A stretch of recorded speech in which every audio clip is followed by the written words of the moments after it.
दोस्तों, अगर आप रियल एस्टेट की लाइन में काम करते हैं, मीन्स घर बनाते हैं, घर बनाने से जुड़ा कोई सामान सेल करते हैं, टाइल्स के व्यापारी हैं या मान लीजिए कि बिल्डिंग मटेरियल के सप्लायर हैं, तो ये सप्ताह आपको विशेष कुछ देने वाला है।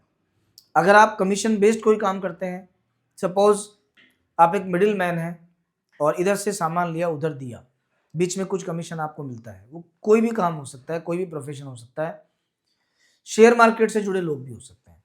तो इन सभी कैटेगरी के लोगों के लिए ये सप्ताह बहुत खास रहने वाला है।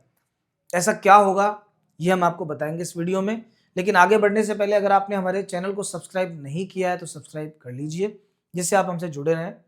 तो आइए बिना टाइम वेस्ट किए शुरू करते हैं।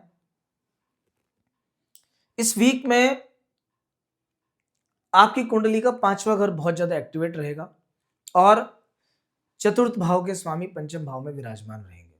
चतुर्थ भाव होता है भूमि, भवन, जमीन, मकान, प्रॉपर्टी, इन सब चीजों का। बुध ग्रह शुक्र के साथ हैं 5वें घर में।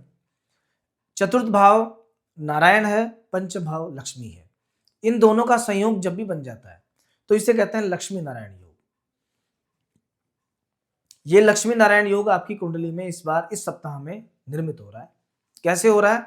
चतुर्थ भाव के स्वामी शुक्र ग्रह पंचम भाव में विराजमान है, वो भी अपने मित्र बुध के साथ में और धन के स्वामी सूर्य के साथ में। तो ये बहुत ही शानदार योग है। आपको प्रयास करने की आवश्यकता है।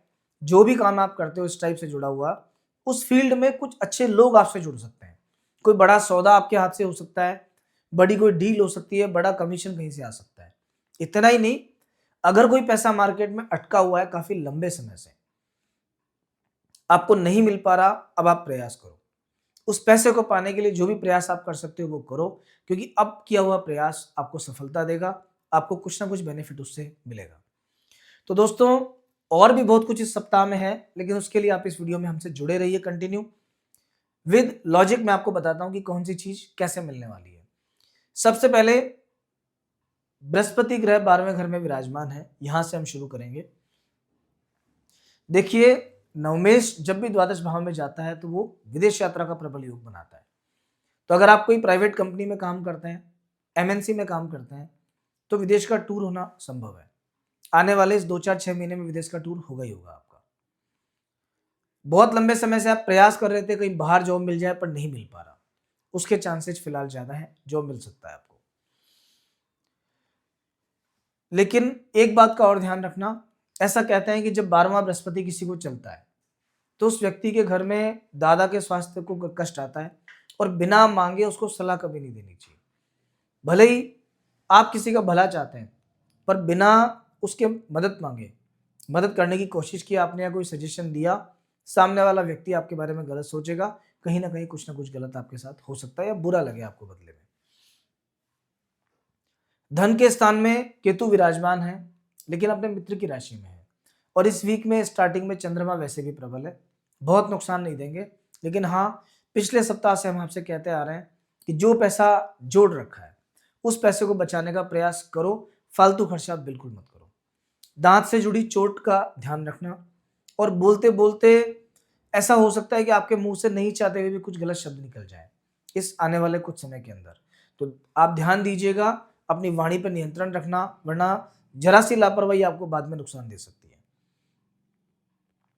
अभी सभी ग्रहों के अंदर राहु ग्रह विशेष रूप से आपको परेशान कर रहे हैं, क्योंकि कर्क राशि को राहु अष्टम भाव में विराजमान है। देखिए, बृहस्पति शुभ कार्य करवाता है, शुभ कार्य में खर्चे करवाता है, वहां कोई दिक्कत नहीं है।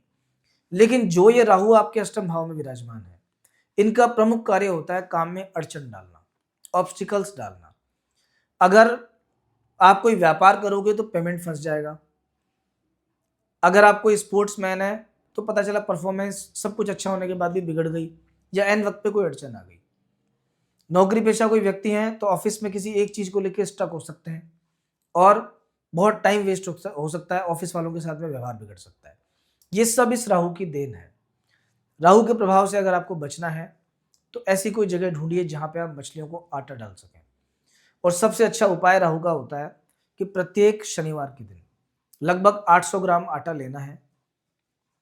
जौ का आटा अगर हो तो बहुत अच्छा है। उस आटे में थोड़े से काले तिल मिक्स करना, आटा लगाना, और लगाने के बाद में छोटी छोटी गोलियां बना करके या टुकड़े तोड़ तोड़ के नदी, तालाब, सरोवर या कोई भी जगह जहां मछलियां हैं वहां डाल देना और राम नाम का उच्चारण मन ही मन करते रहना। मंत्र नहीं भी लोगे तो चलेगा, लेकिन आपको डाल देना है। जिस समय आप ये उपाय करें उस समय स्वयं को कुछ नहीं खाना, भूखे पेट रहना है। अगर ये उपाय सक्सेसफुली आप करते हो तो आने वाले पूरे टाइम में जब तक ये राहु उस कुंभ राशि में रहेंगे आपको बिल्कुल परेशान नहीं करेंगे। भले ही आपको किसी भी स्थिति में कितने भी खराब आपकी कुंडली में हो, लेकिन आपको परेशान नहीं करेंगे। तो राहु का उपाय आपको विशेष तौर पे करना है। राहु की जो देवी है वो माँ दुर्गा है और छिन्नमस्ता देवी है। इन दो में से किसी की आराधना अगर करोगे तो भी राहु परेशान नहीं करेगा। देखो, 8वें घर का राहु जो होता है ना, ये धन को देखता है और ये बृहस्पति ऑलरेडी 12वें में। तो ये कभी कभी क्या है कि व्यक्ति के मन में लालच उत्पन्न करता है। ज्यादा प्रॉफिट के चक्कर में व्यक्ति अपने हाथ की समस्त पूंजी खर्च कर देता है।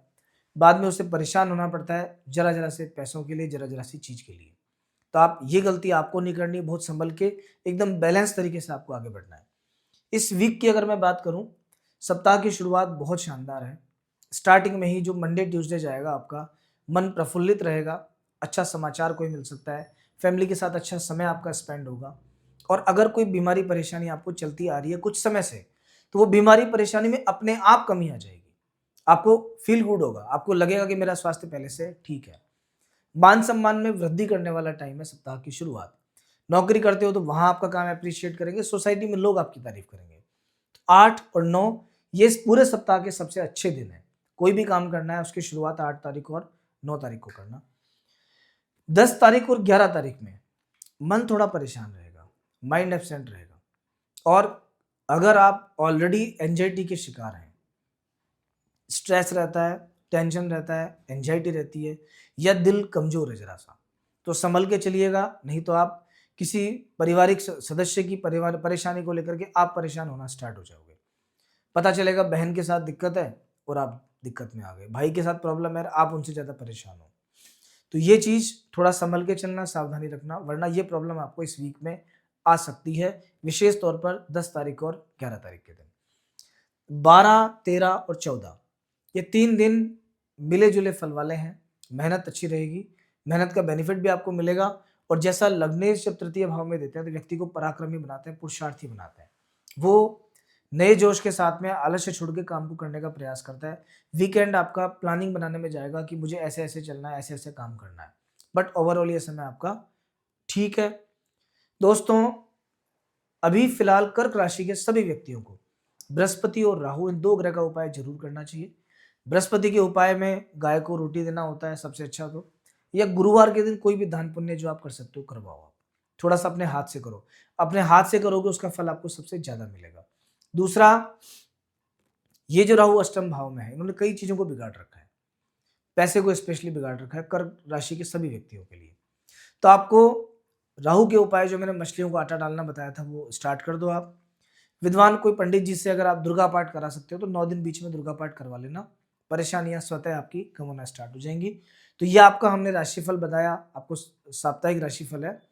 अभी वार्षिक राशिफल और मासिक राशिफल ये सब भी इसी पेज पर अपडेट होगा, लेकिन उसके लिए आपको हमारे चैनल को सब्सक्राइब करना पड़ेगा। और नेक्स्ट वीक फिर मिलेंगे आपसे एक नए राशिफल के साथ, तब तक जय श्री राम।